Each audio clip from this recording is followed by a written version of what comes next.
Right, here we are then. Welcome, my friends, to the show that never ends. And yes, we do, even though he's only just finished, Phil Foden is still here from last week. Just finished. Yeah, we've got that game to discuss. Oh, what a difference that makes. Weren't we not expecting that to happen? Only one team. Horror. Really, wasn't it? I mean, where are United in playing football? Not very high. We've got a few things to discuss. I wanted to go a little bit further. It's not that I really do pick on the punters and the people that do all the chit chat and take all of our money out of the BBC. But I wanted to discuss how Liverpool didn't decide on the penalty takers last week, and that actually was pre-arranged using an awful lot of data, and I want to discuss how poor Manchester United are at taking free kicks, and I want to discuss how good, but it's more like a study of Liverpool, really, with all their dead ball situations and how they deal with and decide. I thought that was quite interesting when I looked that up. We won't do the shooting bit. That'll be next week when we discuss where shots are taken from outside the box. And Wycombe do actually seem to score them from outside the box as well. Thank goodness for that. But let's get on. We'll also discuss, I thought was rather interesting, I found the details on the dirtiest team in Division 1. And I thought that was quite funny as well. And it isn't us as much as everybody thinks it is. I have the tables for the dirtiest team in Division 1 and who's good and who, well, depends what you mean by good, I suppose. Mm-hmm. Who's good at being dirty. A lot of other football stats on how Wycombe are getting on, but we do know how Wycombe are getting on. Last Sunday, me and Kieran decided on the lineup. We got it completely and totally wrong, didn't we? As per. This goes to show just how much we really know. So I wouldn't waste your time watching anymore because really, the two of us haven't got a clue. We know crapple. No. Yeah, we know crapple. And based on we know crapple, we then put a different team out to what me and Kieran suggested and won a game. Whoa! Well, that must be the first time in the month that we've done one of these and us winning a game. I know, isn't it exciting? It's been a while. Yeah, and then we went on and won another game straight afterwards. Isn't that incredible? Yeah, of course. It's 2 in a row now, isn't it? Yeah, 2 in a row. Blimey. 6. We've scored 6 and only let in 1. Check us out. I mean, we're on the road, aren't we? We're on the road. We're on the way up, man. What did you say last Sunday? What did we say last Sunday? What, that we weren't going to get into the top 6? No point now. And now, a week later, we're 5th. Yes. Even though, before coming to talking about those 2 games in particular, which isn't very easy because I was at neither. Obviously, the home game was when I work, and the away game, Who Wants to Go to Crewe? I'm sure there's a song somewhere. There was, speaking of Crewe, there was a thing that went around social media today. There was a flag up at the Crewe game saying, "Born in Crewe, live in Crewe, die in Crewe." That's all it said. I mean, it is a bit of a worry that if you go, you won't be able to get out, and you're there for life. Yeah. And if Crewe looks as good as the ground does, it's not somewhere you particularly want to go either. Although I am going to the next game, and I think the game after that, I think there may be a game in between. I can't remember the fixtures, but I do know the one next of the 2 games, Saturdays. Fleetwood. We were supposed to be playing at home shortly, and of course that one.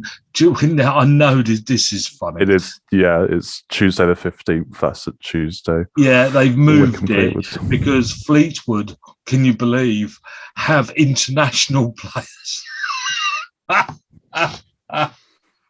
Very respectful of you to laugh out loud. Fleetwood have international footballers. I didn't know the Isle of Wight had a football team. Because there has to be quite a few as well, because if there's only one, then they don't get the game off, do they? There has to be at least like 2 or 3. I haven't looked it up, but take a wild guess where they might come from, Kieran. Well, yeah, of course. I mean, it's going to be places we've never heard of, isn't it? No, countries that didn't really existed. It's the little kind of African or Asian countries that you've just never heard of. Look, we've had a few of Jersey. It could be somewhere like Jersey, couldn't it? That's not international. I know it's but it's the equivalent. Jersey, does Jersey not count as a separate? Jersey counts as England. Right. Could be Scotland, of course. They could play Scotland. I mean, who knows? Anyway, yeah. So I thought that was quite funny, but. Anyway, here we go then. I thought we'd have a quickie look before getting to those games. Things like, I was interested to see, because we scored 6, and in fact, in 2 games, and in fact, if you take the last 3, we scored 11, which ain't bad, is it? Yeah, true. Yeah, so I was wanting to have a look at goals scored and where we'd be on the tables for goals scored, all right? I thought, because Wycombe don't seem to be having a problem. And we would be in 5th, actually. We're scoring 1.69 goals per game. So you want to come and watch Wycombe because you will get goals by Wycombe. Home advantage with that is plus 8%. So they do score more by about 8% at home than they do away. An interesting one, though, is Milton Keynes, who are 7th and are scoring 1.64 per match. They've scored 59 goals this season. But they are minus 21% home advantage. So they actually score more away goals by an enormous amount than they do home, which is, I mean, that's a rarity, isn't it? Because I look down this table, there's only one other team that are anything like, well, 2 other teams that are like that. Lincoln, that is minus 15% advantage at home, and Gillingham at minus 19%. But you look down that table, and on the top of the table is Oxford for goals scored. They've scored 10 more than Wycombe, 71, 1.92. That ain't bad, is it? But a team, we played Accrington and lost, didn't we? We lost 3-2 to Accrington. But you see, their rate of 1.26 on average per game is plus 41% home advantage for scoring. It's an awful lot, isn't it? So they win all their games at home. They score way more at home than they ever do away, which is pretty amazing, really. I mean, that's been us for a long time, is just having a very good home record, isn't it? And then try and nab a few points here and there away. Yeah. And we're actually on the clean sheet list. We're 6th. With 33% clean sheets. 12 we've had out of 36 matches. Rotherham have had 20% clean sheets. 20, you mean? What?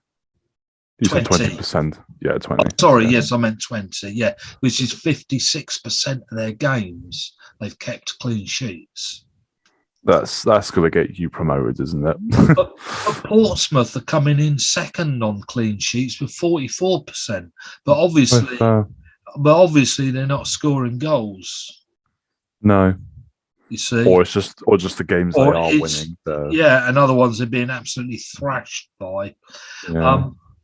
And then it's fairly obvious, really, who's at the top of the list for goals conceded, which is obviously Doncaster, 72, and Morecambe, 66, etc., which is just the other way round, really.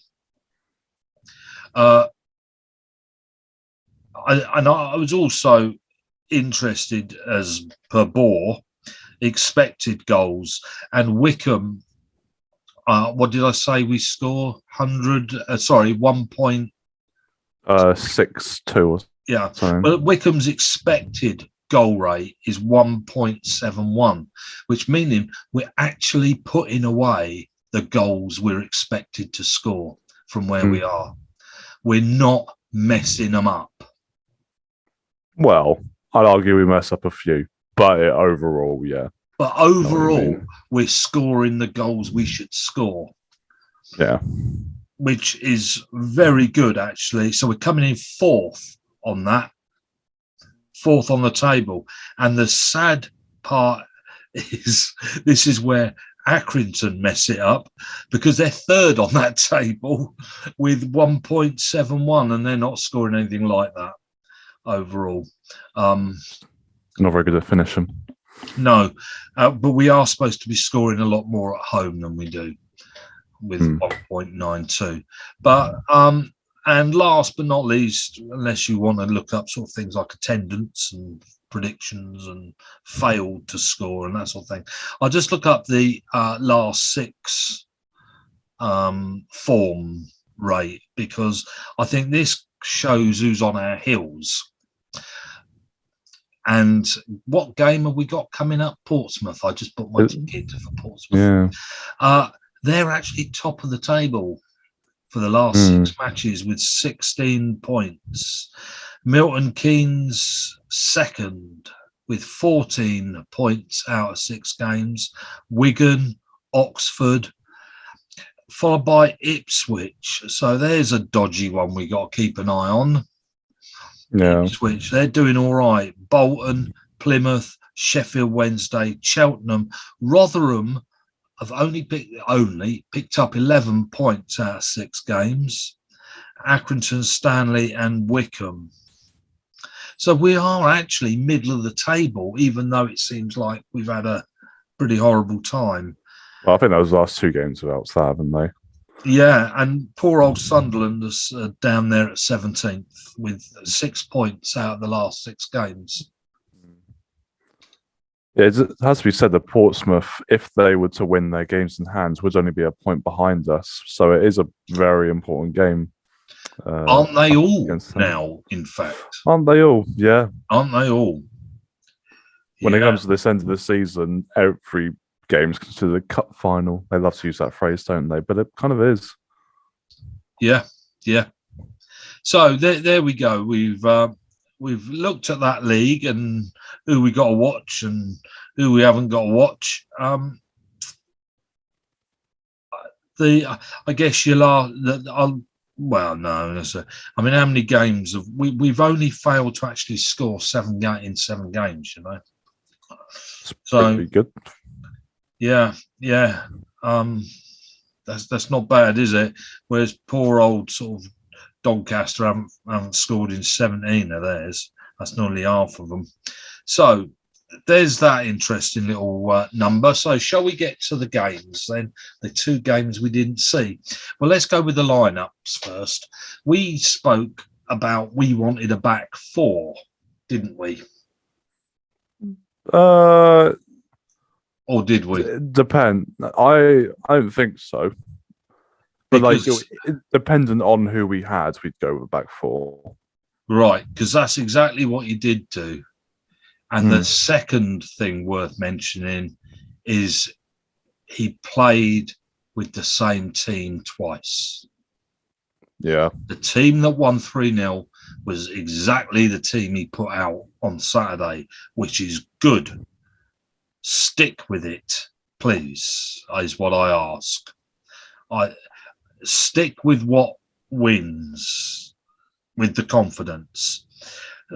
Stockdale, well, he hasn't fluffed them, has he? Trying to think what the goal against Crewe was that we conceded. I don't think it was his fault, otherwise I would have remembered it. Yeah, we would have been ready to go for him, weren't we? Yeah. And then your back line of Abita, Tafazoli, Stewart, and McCarthy. It's just having Stewart and Tafazoli in the middle and keeping them in the middle. It's just so got to. So it's so safe. You're not going to concede that many, and you're going to keep it tight. Whoever's in front of you, kind of thing. So thank goodness he's back, because Tafazoli makes a difference. Yeah. It's funny because without him, he makes a difference. He'd never win man of the match. He'll never win man of the season. He'll never win man of anything. And yet, I have to tell you, which were in the game today, that Manchester United, they said something made your mum laugh as well. Something really daft about he's grown up and he's a man now. Oh, it was on Manchester United, the guy that scored the first one from Germany. Oh, it's Sancho. Sancho, yes, he's got gold in his boots and he's grown from a boy to a man, or something they said. Oh, yes. And he was like, oh. So, him scoring one goal. Yeah. He's grown into a man now. Yeah, I thought that was funny. So Tafazoli, he's so he don't win any prizes, but the fact is he does win the games, doesn't he? Near enough, yeah. It keeps it staple at the back, doesn't it? Yeah, and Mr. Wing there, Flap. Yesterday, I mean, they gave him sort of man of the match on here. I don't know whether that's true because he scored 2 goals and the goals were good, well controlled. I wonder if he's growing into Wycombe Wanderers. Yeah, I mean, he hasn't really been in the team an awful amount since he came, did he? But the last 2 games he has started. But on the pitch, he hasn't really been in the team either. No. I'll be interested to see him actually on Saturday. Be interested to see him play, because to see him score the 2 goals, I want to know what else he did. I could now watch it, of course, because I can sit and watch the whole game on Wycombe video thingy. Wondrous TV. Yeah, because I'm now a member, free, because I paid for my season ticket when I didn't go and all that sort of stuff. Oh, fair.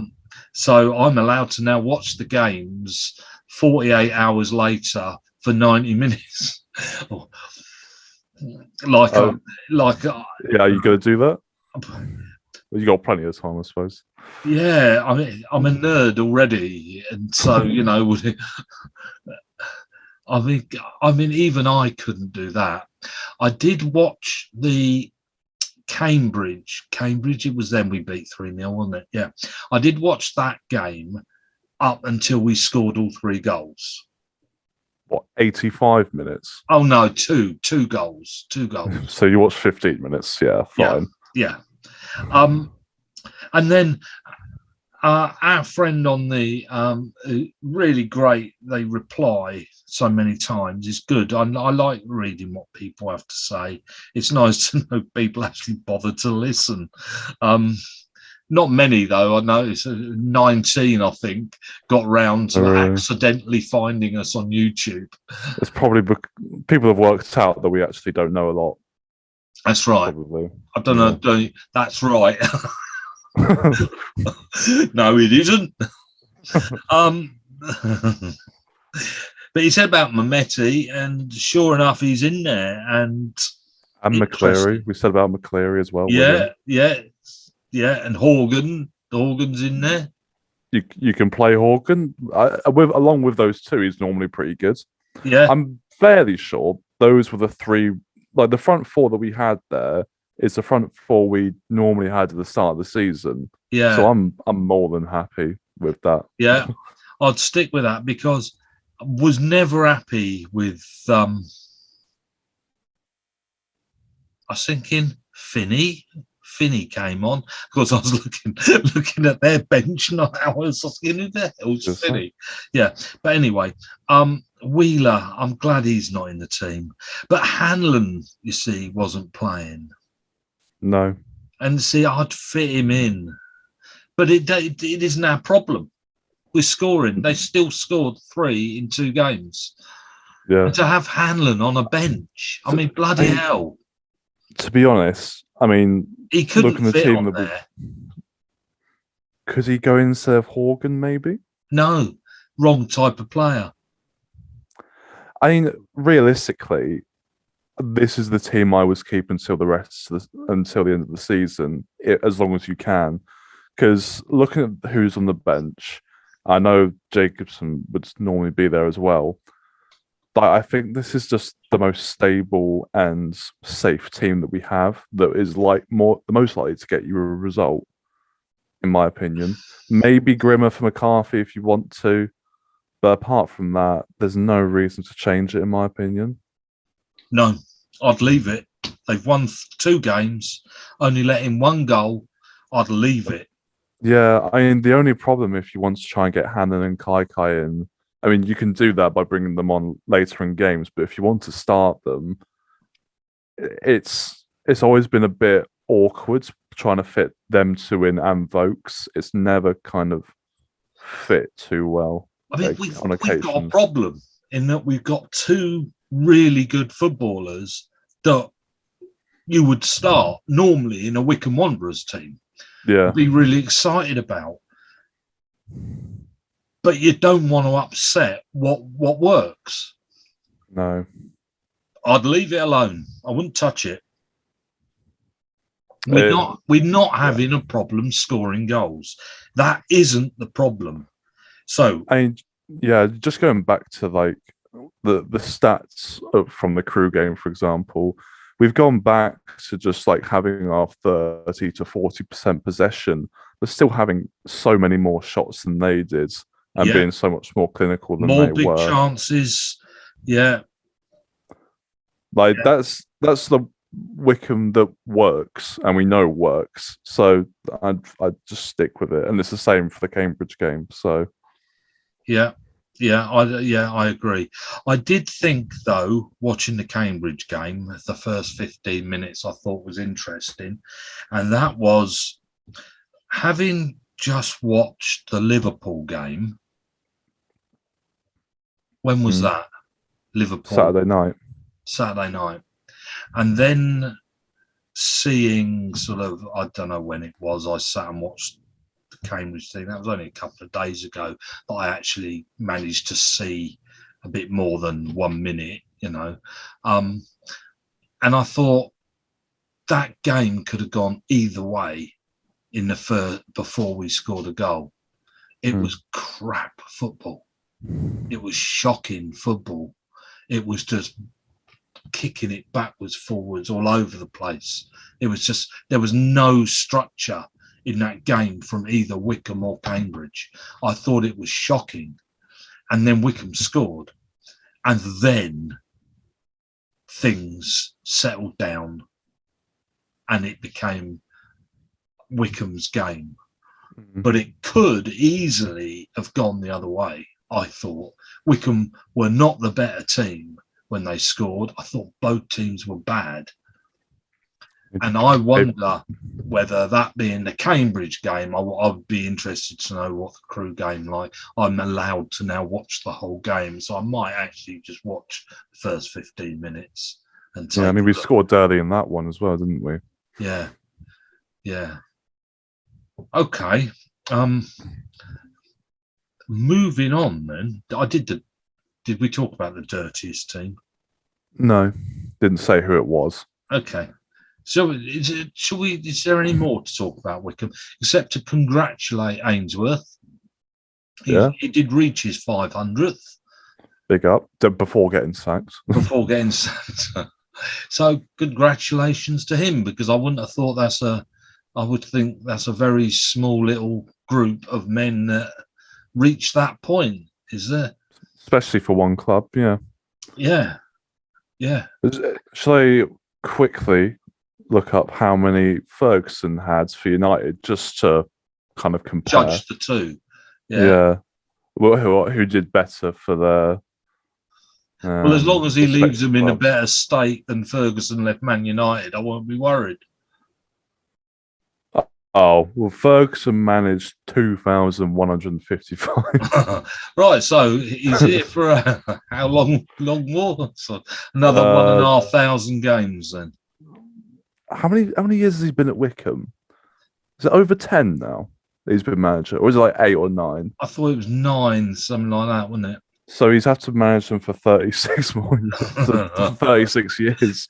Well, we don't play European games, so we don't have them to. We don't get too far in the FA Cup normally, or anything like that. No. That's incredible. Yeah. But yeah, there you go. Oh, I might have just lost the dirtiest teams. Where are they? I was sorry about that. I completely lost it. So we've just cut a bit out, and here we go then. The fair play table. This is what's this on, and I was quite interested to see who actually are the dirtiest football team in League One. Who do you think? Fleetwood. Fleetwood. You're wrong. It's Charlton Athletic. Now, what they do is they give them so many points for yellows. They get so many points, therefore, if they get 2 yellows, they sort of add a little bit extra because it means you got a red. And then if you just get a straight red, you get so many points. And it is amazing to have a look, because the funny part is that there's one team actually that have had 6 red cards, and they came 22nd out of 24, and that was Shrewsbury, however you want to say it. But Wigan are down there and all in 20th. Now Wycombe are 7th for being the best. Oh, look at us. We're a clean team. Spreading the love. So that's not good, is it? We want a bit more sort of, I suppose... I always thought we weren't very good. Well, yeah, I suppose Scowen's been injured for a bit, hasn't he? He needs to catch up on his yellows. Right, because we've only actually had 57 yellow cards, whereas Charlton had 86. I mean, there's some pretty rotten ones in there, but the top team for being the fair play football team, do you want to be called the fair play football team, is Plymouth Argyle, and the 3rd is Milton Keynes. That's a nuisance to know. That is a shocker. It is. It is. Pretty rough. Yeah, I'm a bit surprised about that. Obviously, the cheating amongst referees is bigger than I thought, because they don't get very many yellow cards. Interesting that, though. I thought, Plymouth, top of the table for good play, Morecambe, Milton Keynes, Bolton, Ipswich, Rotherham, and then Wycombe, Lincoln, Cheltenham, Sheffield Wednesday, Oxford, and Crewe. They're your top half of the table. Well, I mean, you say, do you want to be the fairest team? Liverpool have won it the last 4 seasons. Have they? Yeah, we're always on top of the fair play. Probably because refs are scared of booking people at Anfield, but I don't know. Here's another little table, the fair play table according to positions. Okay, so there's been 1,000. Well, no, there's not quite. But goalkeeping, if you separate it by goalkeepers, forwards, defenders, midfielders, who gets the most yellow cards? No, we'll start with the lowest. Out of those, 1, 2, 3, 4. Goalkeepers, forwards, defenders, midfielders. Who gets the least? Goalkeepers. Yeah. Goalkeeper. Yeah, this is Division 1 with 51. And then Strikers? No, sorry, that's 51 players, of course. So, yeah, there's less players. So, yeah, they've had 40 cards. Then who do you reckon? Well, strikers. Yeah, strikers. 340 yellow cards. And then? Midfielders? No, but it could be, because both defenders and midfielders, one gets 643 and the other 646. So fairly even. So there you go. So midfielders and defenders are fairly equal in hacking players down for the yellow. I suppose they all defend quite a lot, don't they? So. Well, I think midfielders would go for the yellow card so the defenders don't get them. Yeah. Often, don't they? They take one for the team, as they word it. Midfielder might not be good at defending, might he? So probably missed a tackle or two. Yeah. Like our friends Josh Scowen. Okay. Let's move on then. And we're going to talk a little bit. Well, just to say, the music playing in the background now is, in fact, somebody I really like, obviously. It's a group called Frequency Direct. No, Frequency Drift. I do apologise. I've got my head going one way, talking about something else. Frequency Drift. And this track is called Electricity, and it's from an album called Letters of Marrow. Marrow. It's difficult to tell, really. They're foreign. And I'm just going to give you a bit of detail about them. This isn't going well today, is it? Me. What, you and technology? Yeah. I mean, in a quite technological family now, aren't you? So. he's making a comment about his mother. Right, this is actually, they're German, this group. They're German with gripping melodies, finely crafted compositions and dimensions of sound that are as complex as they are experimental. Frequency Drift have excited fans and critics of various genre for 10 years. Epic, spacious soundscapes of Turner, striking riffs, delicate instrumental parts and expressive female vocals. Interesting, because your mum came to a concert with me last Friday of another group that I would suggest were very similar in some ways. She hated every moment and couldn't bear it, but that was tough. She had to put up with it for 2 hours. So no wonder I couldn't find that other stuff, because it's on this pad, not the other. Well, you got two? Yeah. You got two? No, I've got my phone and my pad. Ah, I see. Okay. We're going to talk about Liverpool taking corners, free kicks, Manchester United taking free kicks, and Liverpool taking penalties. And the reason I want to say this is because I got really naffed off with all the people on TV last week at the how do you pronounce it? Carabao. What is it they sell? It's an energy drink. Okay, wonder why I've never come across it. So the reason why I wanted to look at this is because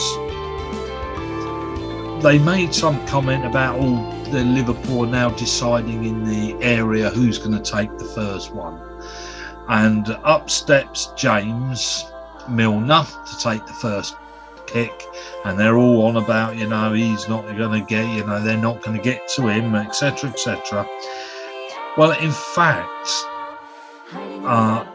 he was always going to take the first one. There was never any doubt. They didn't decide while standing in the circle. And it wasn't Klopp that decided who was taking the first kick, the second kick, third kick, fourth kick, fifth kick, sixth kick, seventh kick, eighth kick. Klopp did not decide on who was taking those penalties. It was two guys called Dr. Nicholas Hausler and Patrick Hanschke, and they're co-founders of the Neuro 11. And they work with Liverpool, okay? And they use data to come up with the perfect list of penalty takers. Now, we sort of discussed this a few weeks ago about the perfect age, left-footed, right-footed, as a joke, almost. Almost, because yes, some of the stuff we spoke about was who scores, how old they are, etc., etc. True, sort of, but this lot have been working with Liverpool, these two guys with Liverpool, since pre-season. They specialise in data-based mental strength training and have been helping players improve their focus from all dead ball situations. And what they do is they put them through a proper psychological drill. And they'd got them ready for this penalty take weeks ago. They'd already decided and they'd started setting this up weeks earlier. The only problem with the list that these two guys put together was they weren't expecting the last three.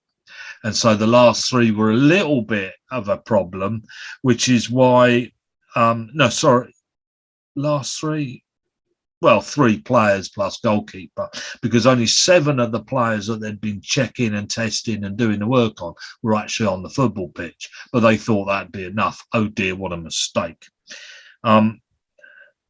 So from 8 on, it was down to the player.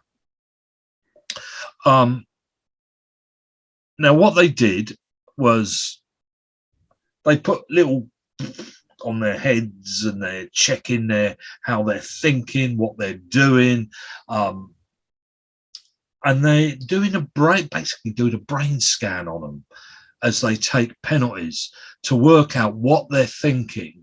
And then they try and teach them sort of psychological therapy to calm them down in a given situation. And therefore, if, for instance, as you know, when you're doing an exam, and then people think, oh, this is a bit crazy. But when you're taking an exam, say, what's the best thing to do before you take exams? Is it to go running into the room, quickly sit down and not having prepared?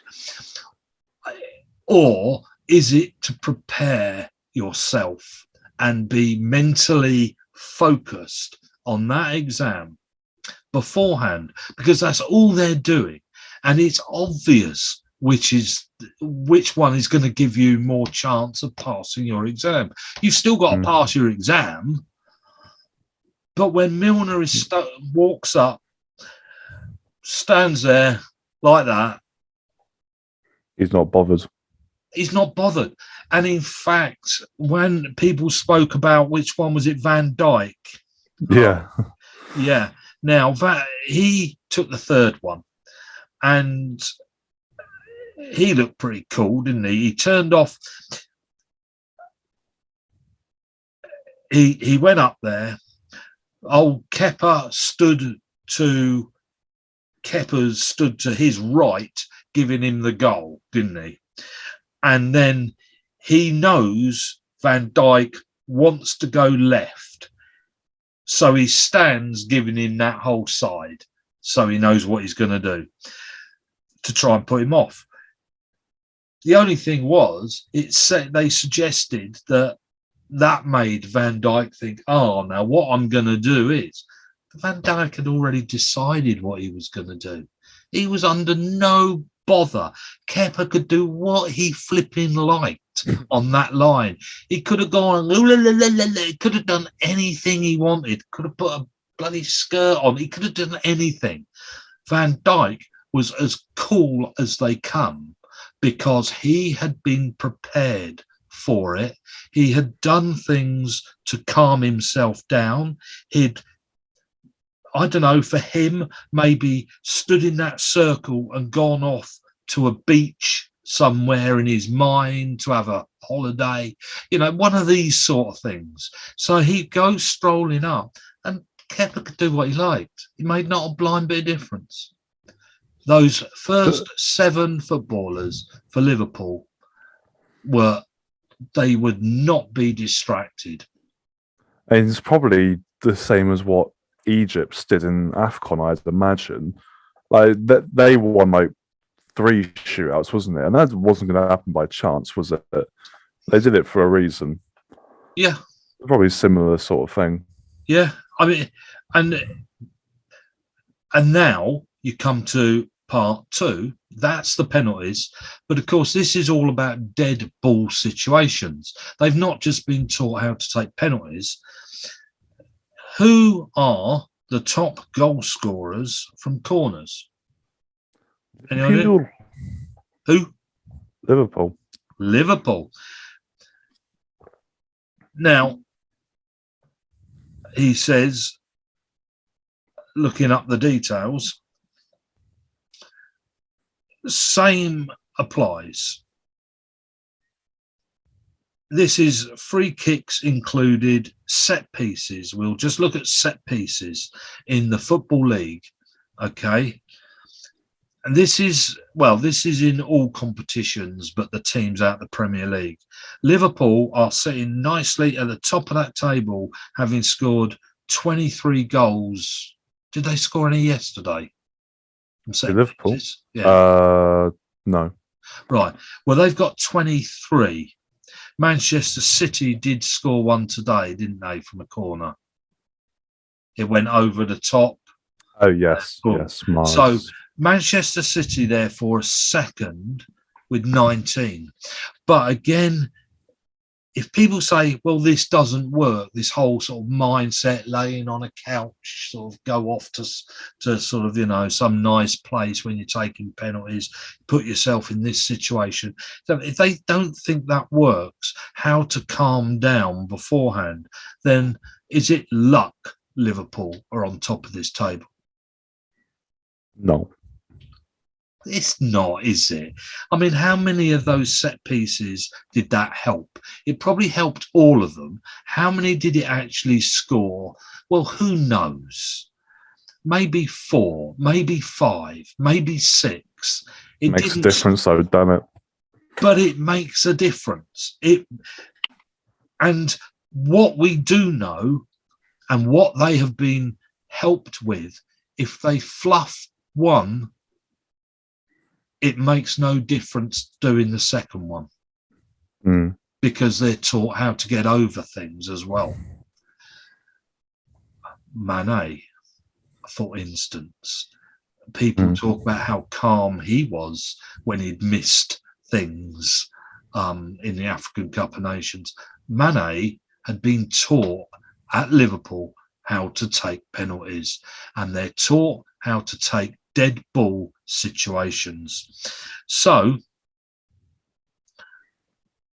in the Europe, Akinfenwa, this is sings songs to himself when he takes penalties.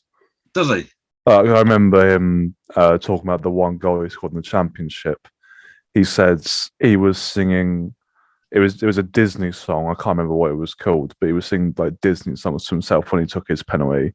And it was like a 95th minute penalty as well to win a game when we were still kind of in the run for trying to stay up. So, I mean, whatever helps. When you take exams, we all know, don't we, that you don't listen to sad music. You listen to happy music. You should take a break on the hour. You should go for a walk around the block and stuff. All this stuff. I mean, it's just bog standard, and there are things you can do as a footballer to put yourself in a place of quiet before taking or doing this. And the same applies with all those standing in the box waiting. It's called concentration. They're taught a concentration program. And people, I know, again, amazes me when they talk about on the TV and on the radio, etc. You know, come on, they know how to play. It's just go out and play. They don't go out and play. Not today. It's, I mean, for goodness sake. Now, most set piece goals in Europe's top leagues. This excludes penalties. And coming top of that table is Liverpool. Standards. I assume Man United might be bottom, mightn't they? Man United aren't even in this list of top 10. They wasn't it because they scored their first goal from a corner the other day against Leeds? Yes. Wasn't it? And on this list of the set piece goals, they've got how many teams out of the Premier League? 1, 2, 3, 4, 5, 6, 7, 8, 10, 11, 12, 13. They've got 13 on here, and they're not in that list either. No. So what we know about Liverpool is that their meticulous approach to finer detail is a contributing factor to the 101 set-piece goals they've now scored in their 6.5 years with Jurgen Klopp. Now, he sort of got into doing this, sort of putting effort into what goes on here, but it's only this season they've actually had these guys come in to try and help. So that's sort of that.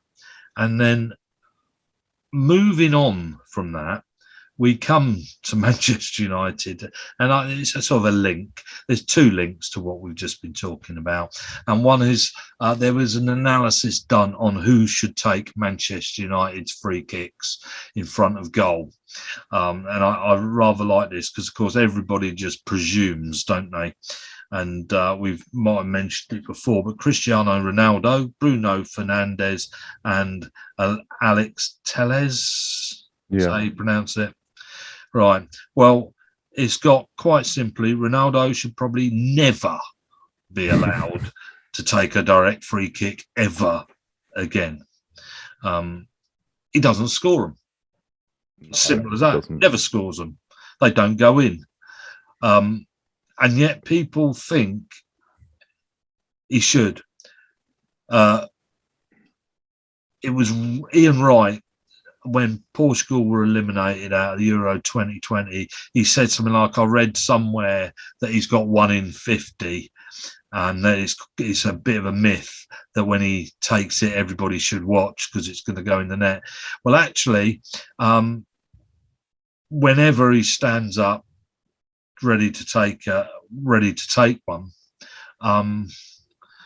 all the ceremony, all his going back, he's had the last 60 attempts have not got through to goal, have not actually made it to that bit.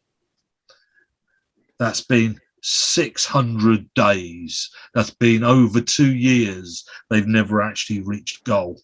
It doesn't make sense, though, because of a footballer of his quality, why doesn't he just take the free kick in a much simpler manner? Because he obviously does his, like, knuckleball style free kick most of the time, doesn't he? Why doesn't he just do, like, I know it's easier to just, say it than do it, but like just kick the ball, like just curl it around the wall or something. Because he probably can do that. You want to know what?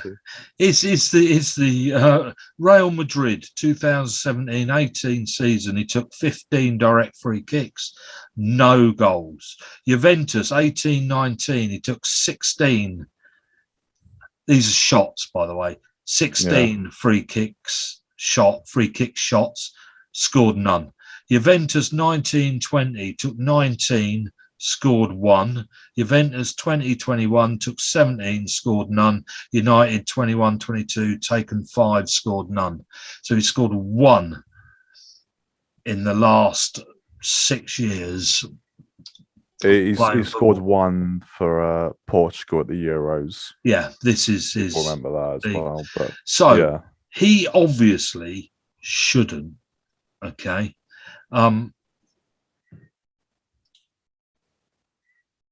But here's your interesting fact. Here is your Premier League chart forever on who scored the most. We'll start, how many? 2, 4, 6, 8. Here's your top 10. Are you ready for this? Is this my quiz for the week? Should we make it my quiz? Yeah, go on then. Who's on this list then? Right, Beckham. He's top. Yeah. Yeah, he's scored 18. James Ward-Prowse. He's third forever in the Premier League. He's third. He's got 12. He's second. There is a joint second. But yeah. Lampard. He's 10th. He got 9. Oh, would Gerrard have got that many? Gerrard? I'll say Gerrard. Nope. No. Did Ronaldo make the list? 5th. Really? Yeah. Fall from grace, isn't it? And that was because of when he played for United before, when he was younger. Yeah. When things were different, when goalkeepers weren't as good. Can I say that? I don't know. So why did he score? He just can't do it anymore. Why? I just think he just has lost the ability to be able to kick the ball properly. Who else could it be? There's got to be some like fullbacks in there, aren't there? Leighton Baines. No, I think I'm gonna have to help you out now. Yeah, I have to go for it. I've got the ones. Second, along with Ward-Prowse, was Henry with 12. Okay. Also with 12 was Zola. I wouldn't have got that. Sebastian Larsson, 11. Ronaldo, 11. Laurent Robert. Who's he? Not a clue. He scored 11. Here's a name that I don't know either. Oh, dear. It's Morten Gamst Pedersen. He played for Blackburn. Right. He got 10. He was okay. And Ian Hart got 10 as well. Don't know who that is. Oh, I remember him. So there you go. That's Ronaldo. So we've got rid of Ronaldo. He's not taking their penalties anymore. Free kicks, sorry. So he's actually missed the last one. Then we come to Wally. Who falls over on a regular basis. Which he does make me laugh. He kept falling over in this last game. But the trouble is, see, football, it says here, football's changed since Ronaldo's knuckleball was new and exciting, and one could make the argument that his version of the technique is no longer the most effective found, let alone amongst the best takers in Europe. Blah, blah, blah. So, if Ronaldo is best being taken off free kick duty, then Fernandes becomes the best option for close range. He actually does score close range. He is crap at long range, but he does score the short range. But in fact, the guy that should and has, as they've looked at his technique at shooting and of taking, and it's the Telles. And if you're really desperate, then it should be Rashford. But yeah, so they reckon Fernandes for close range. Yeah, I can agree with that. I've seen him score quite a few. But if you want a long range, Fernandes misses long range by miles. He's not very good at that. So Tellez, for previous clubs, was pretty good, actually. That's the problem with that is that Tellez doesn't get in the team very often because they play Shaw, don't they? That's right. To be fair, I think Tellez is better than Shaw anyway, but the Brazilian, he was known as a free kick specialist, both when creating chances for others and shooting directly on goal. Tellez has scored 3 free kick goals, all of which came when he was Porto player in European League football across his career from 57 attempts. So it's not brilliant. No. So they're a bit short, really, of free kick takers, which is why you get Ronaldo. Anyway, I mean, free kicks are an overrated form of scoring goals. As corners are an overrated form, of scoring goals. But then I try to think they're more optimal than just like passing it around again. They're probably not. I don't know. Okay, and the last thing to do with dead ball situations, we might have discussed it before, but having discussed this Liverpool kick, and you're getting down to goalkeeper missing rather than footballer missing. Do you think it's about time the rules changed? Many years ago, they came up with a system in America, and everybody went huffed and puffed about the idea, but it was interesting, exciting, and I wonder, what they do is they start goalkeeper online, footballer 35 yards out with the ball, and the ref blows his whistle and off you go. No. Because, and the reason I'm going to say is because, how many penalties are actually given for when the team are going to score? Very few. You get players who fall over on the line in the corner of the 18-yard box and things like that. Never is it a goal chance. Never is it a goal chance. But what a penalty! But the other team has committed a foul, and if you were to have the penalty in the format of the American version, that you're not actually gaining that much of an advantage because it's much more difficult to score. 46% chance of scoring. That's far too low. But it's 76% chance of scoring from a penalty, and it kills the game. It kills too many games, a penalty. And then they go and book or send off the guy as well. It kills the game. They don't send them off as much anymore, but they do book them. I mean, what about penalty shootouts at least? Instead of having the penalty shootout, what about doing it for penalty shootouts? Maybe. But again, I still don't think that the chance, if the chance of scoring are that though, then I don't see there's much point in it. But you see, I don't think it's any longer 76%. I think when they recorded that, I think it's gone up.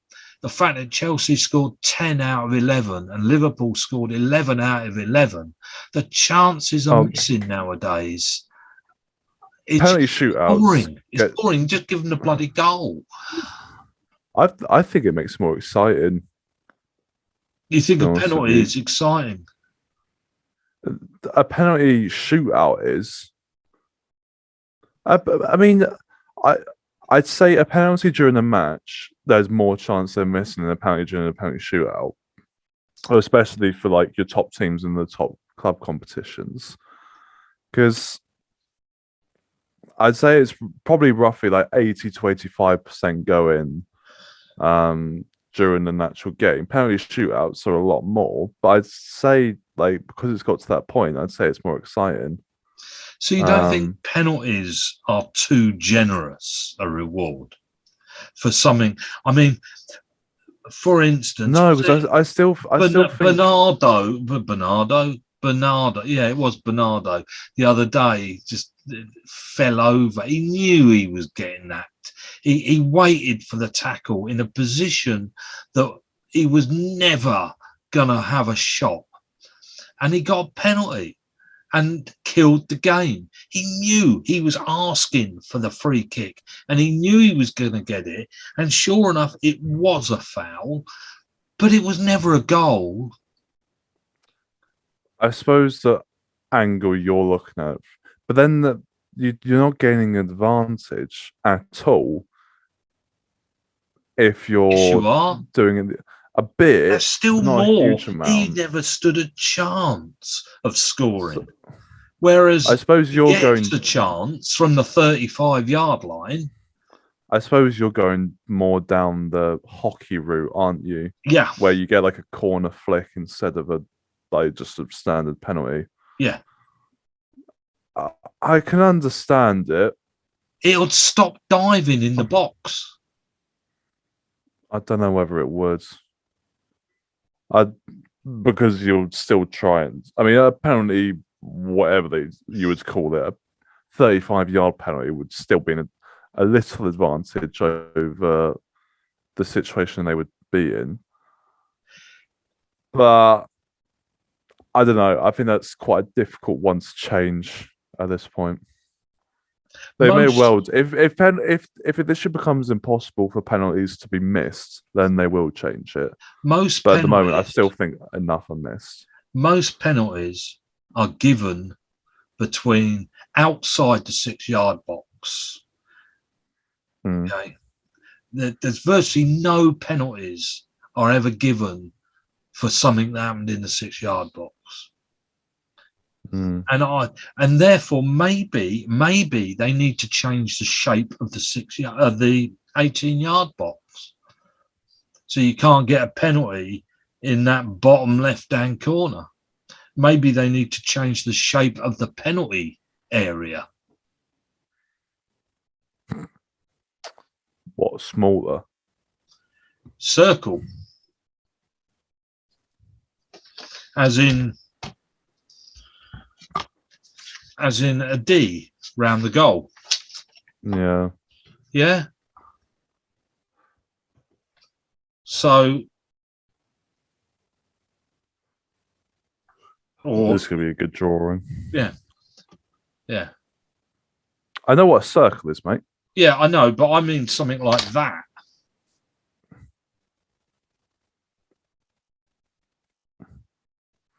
Because if you fall over here, not a hope of scoring a goal. Why should you get a penalty from there? Yeah, but if you pass it back, if you're denied the chance to pass it back, and the person's there to tap it in, I think. What about putting the 18? But putting the penalty 12. What's it back a bit further? I just think it's too easy to get a penalty in a place where you were never going to score a goal. And so rather than go for the corner, you think, I'll keep the ball at my feet. As soon as I feel something, I'm falling over. I can understand that. And then I think that's finished. Changes the game. It's not finished, but it does change the game.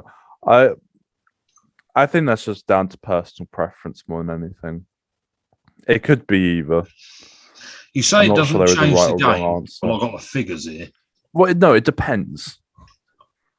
It depends. It changes. Of course, it's going to change the outcome of the game, or could potentially change the outcome of the game, but it's not definitely going to do it. It's the number of the number of teams that actually come back to winning a game from giving a penalty away is something like about 15%. Well, that's just goals in general. It's goals in general. It's not a penalty. It's not penalty's fault. That's Oh, here when we they give go. the goal. I've shown this. Like that.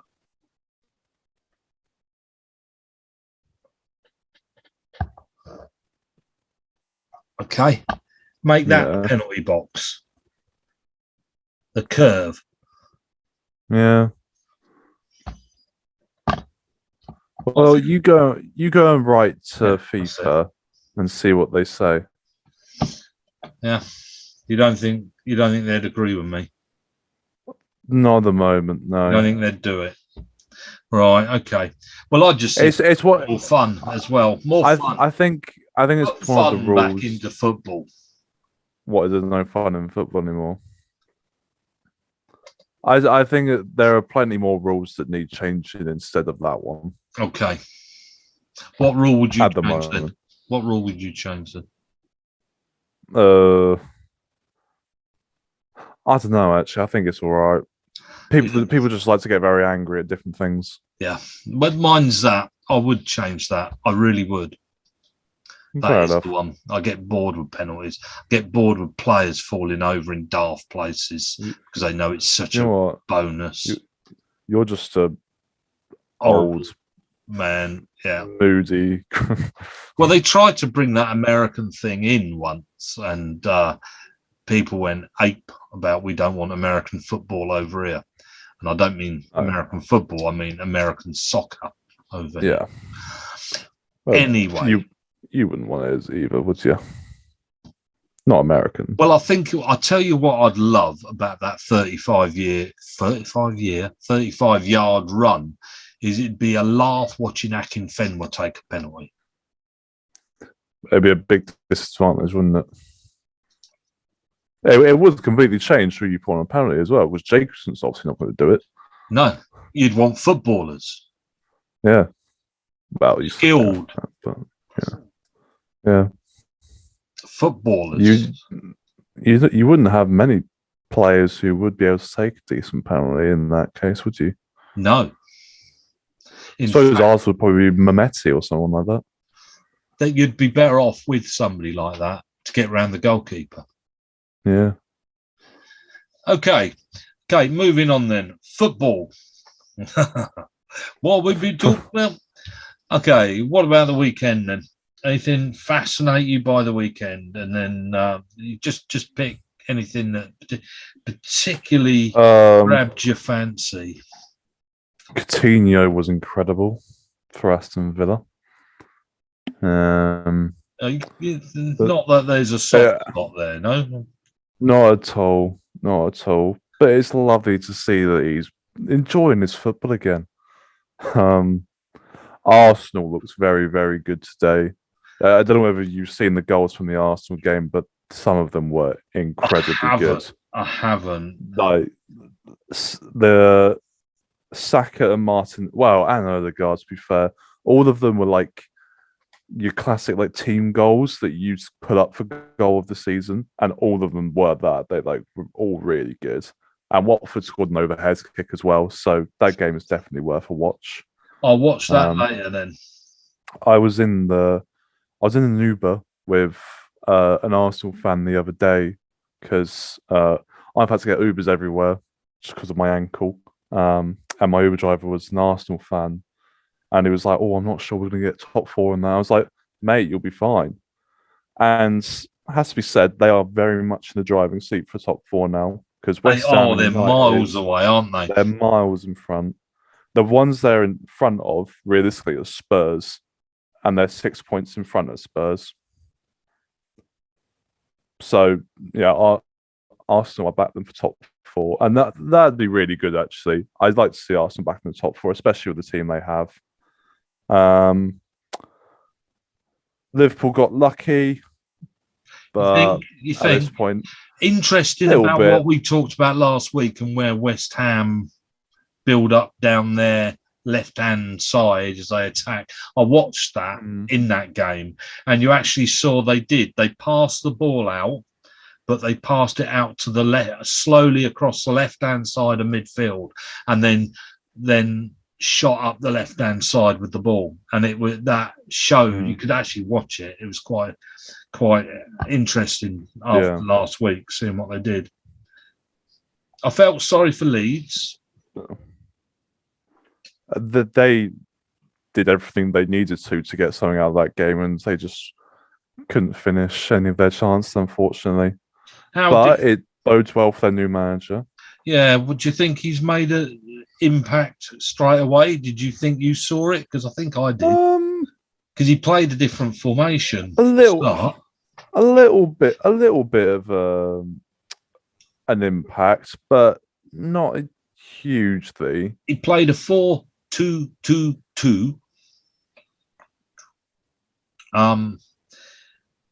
And the man marking had completely gone. They got lost occasionally on there, but I thought they did an awful lot better. They were a bit. I thought they were a bit unlucky, but once they get Bamford back to actually finish the chances that they had, they wouldn't have lost that game. No, they would at least walked away with a point out of that game. That's it. One team that don't look like they're in a relegation fight anymore. Newcastle won again. They're right now. They'll be fine. Yeah. They're 7 points off Burnley in 18th, so they've done pretty well, actually. Yeah. Do you think Burnley's down then? They are, aren't they? I don't know. Or Everton. It could easily be Leeds. It could easily be Leeds. It'll actually be quite exciting to see who it is, because there's going to be a big team who get relegated. I say big. Either Burnley, Everton, or Leeds. Yeah. And Brentford. I mean, I've said Brentford could get sucked into it for a while. I'm not sure they will. They've got too many games to lose for that to happen. You usually find one team stand a chance of staying up that come up. Well, this is Brentford this time, isn't it? Because Watford and Norwich have had it. Yeah. And then it's going to be Burnley, Everton, or Leeds. And they're all... and it doesn't matter how many games in hand they've got, because they're not winning them. And they're all within 2 points of each other. I wish they'd hurry up and all play the same amount of games, get that even on there, so we all know where we are. Yeah, it would be helpful, wouldn't it? It's really difficult to call who it's going to be that gets relegated. I mean, I don't know. You could argue that I'd want Everton because I'm a Liverpool fan, but I really honestly couldn't care less. I mean, do you realise there's 4 games difference between Everton and Brentford? Everton have got 4 more games to play. Yeah. I don't know where they're going to fit them in either. It's going to be pretty tough. But yeah. And then, were there any other games? United were crap. They were. No. Did you watch that? Yeah, just finished watching that. Yeah. But I saw Roy Keane. Looks pretty miffed. They were shocking. They were. They were just so slow. I mean, trying to build up. I was going to look at the facts and figures, because when they kicked the ball out, they just kicked it to a Manchester City player. They couldn't. You know how Liverpool, if they lose the ball and then pick up the ball again in their own at the back of their own half, they play the ball out all the way back up the pitch. And maybe at some point is a long ball in it, but they'll play it. And they know where they're going. United it was just flap. It was just boom, boom, boom, flap, and don't know where they're going. And they pass it to players who don't want it, who quickly kick it. And if it goes to one of their players, great. If it doesn't, well, so we go back on the defence. And they were rubbish. And the first goal was shocking. They were rubbish. I mean, they were. They're not in the top 4. I thought they were shocking. And I don't know what that bloke going to do. I really don't. I don't know what they're going to do with him. No, in all honesty, West Ham seems to be very good at making decisions. West Ham seems to have lost it as well a bit, don't they?